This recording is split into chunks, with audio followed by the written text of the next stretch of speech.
Fala rapaziada, beleza?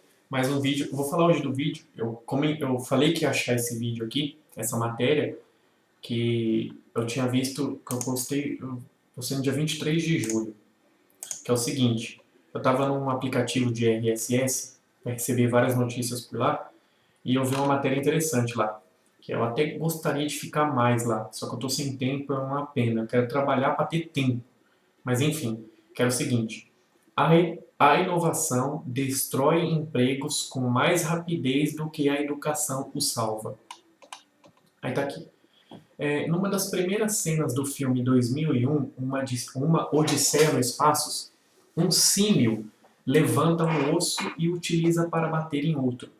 Quando entende que pode usá-lo como ferramenta, coloca-se numa situação de vantagem.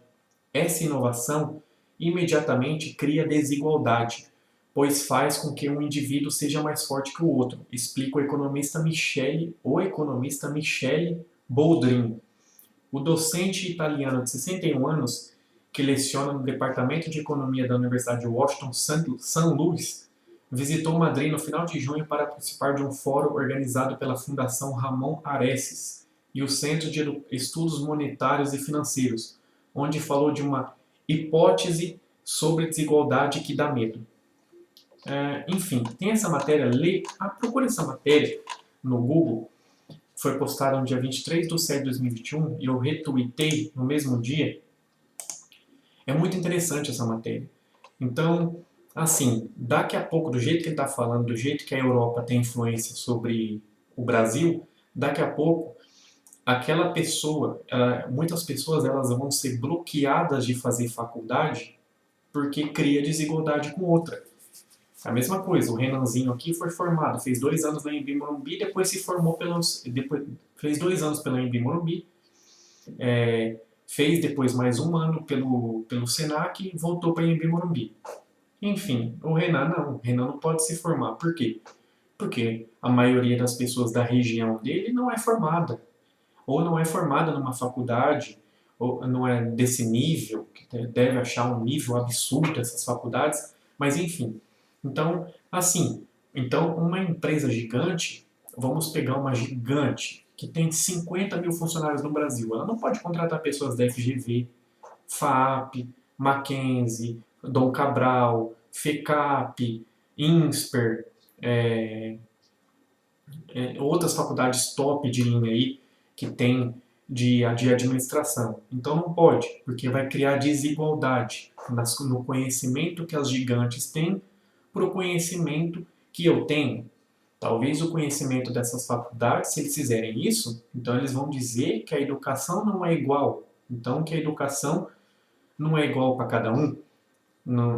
Cada faculdade, então, a educação realmente faz muita diferença na faculdade. Então, na verdade, não é o sistema de ensino, não é o MEC que cria uma qualidade, na verdade é o professor que cria a qualidade. O professor ele não necessariamente precisa seguir regras do MEC, ele pode ser um cara mais teórico na sala, mais prático, ele pode ser um cara mais legal, mais engraçado, ou vão começar a cancelar atitudes de professores na sala.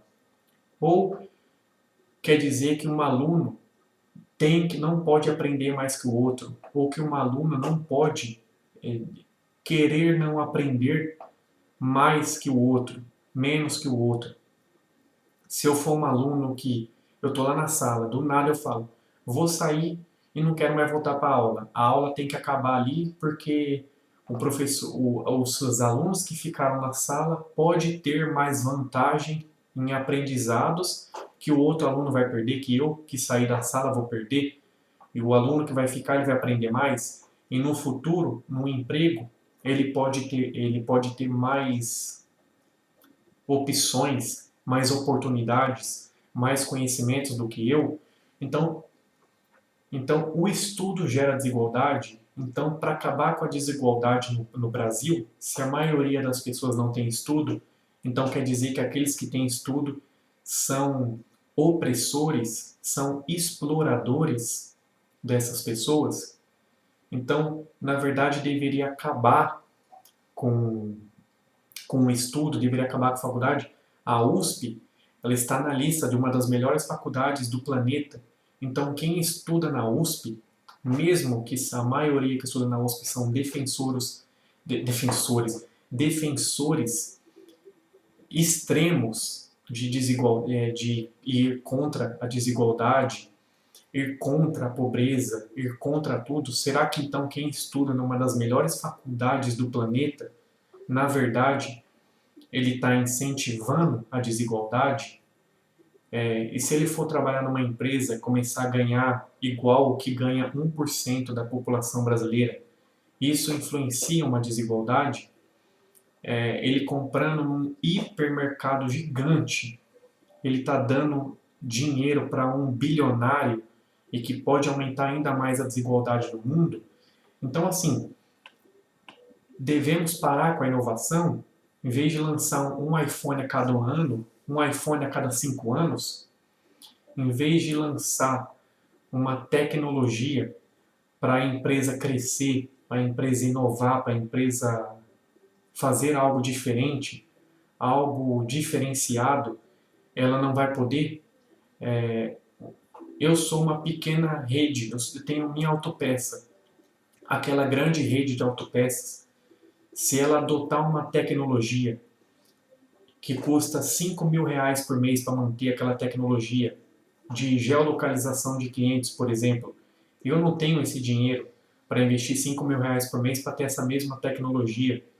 Será que essa empresa ela merece ser cancelada porque ela é unanimidade, ela é minoria no uso dessa tecnologia e como eu e a maioria das empresas não tem esse poder financeiro, não tem esse conhecimento, não tem esse colaborador que foi formado numa faculdade, que teve acesso a esse conhecimento, esse colaborador que tem acesso a boa internet, bons computadores, bons amigos, ou diferentes amigos que teve acesso a esse conhecimento e passou para ele passou para a empresa, e eu não tenho. Então, como a inovação causa desigualdade? Esse é o resumo de tudo. Poderia ficar falando aqui horas e horas e horas, questionando, fazendo questionamentos idiotas, achismo, burrice, posso estar falando enormes besteiras aqui. A gente erra, se eu falei besteira, se te ofendeu, a gente pede desculpa, mas enfim, posso falar a mesma besteira para outra pessoa não se ofende. Mas enfim, então, e como é que vai fazer então? Vai ter como bloqueia a inovação? Como vai bloquear a inovação como? Vai ter que parar de fazer faculdade? A pessoa que faz faculdade, ela vai ter que... Eu já falei isso há muito tempo atrás. Eu falo isso há muito tempo. Eu tenho, na verdade, eu tenho essa frase no grupo aqui da família, lá em 2012 e 2013, quando eu falei num grupo não era nem WhatsApp, não era, nossa, mas não era isso. Não lembro se era grupo de Facebook, eu tenho esse grupo até hoje, que era um grupo que a gente tinha feito só para o pessoal aqui de casa, que eu já falei isso.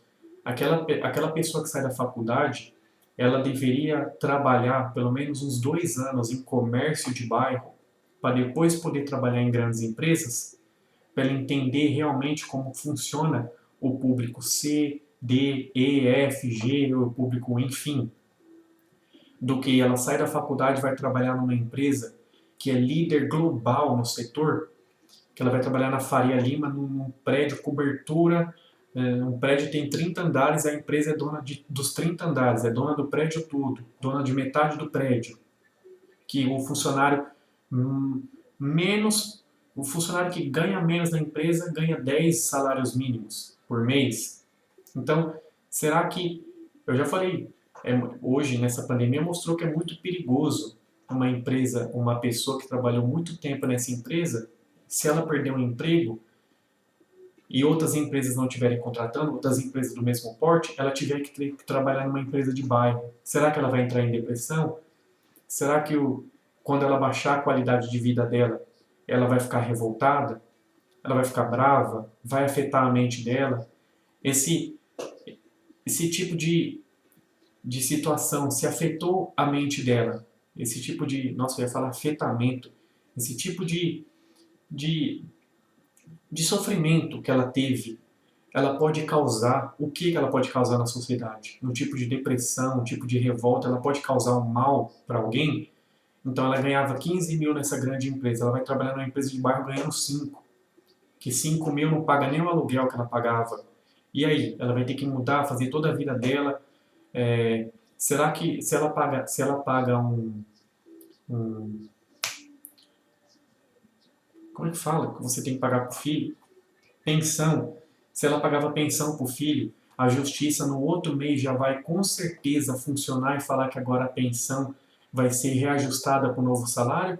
Ou a justiça brasileira, como ela é muito boa, ela vai demorar alguns meses para poder reajustar? Se reajustar, o que acontece? Então, enfim, queria perguntar para vocês como a inovação destrói empregos para você e o perigo de inovar demais ou o perigo de inovar de menos. É nóis, tamo junto, um abraço, até a próxima.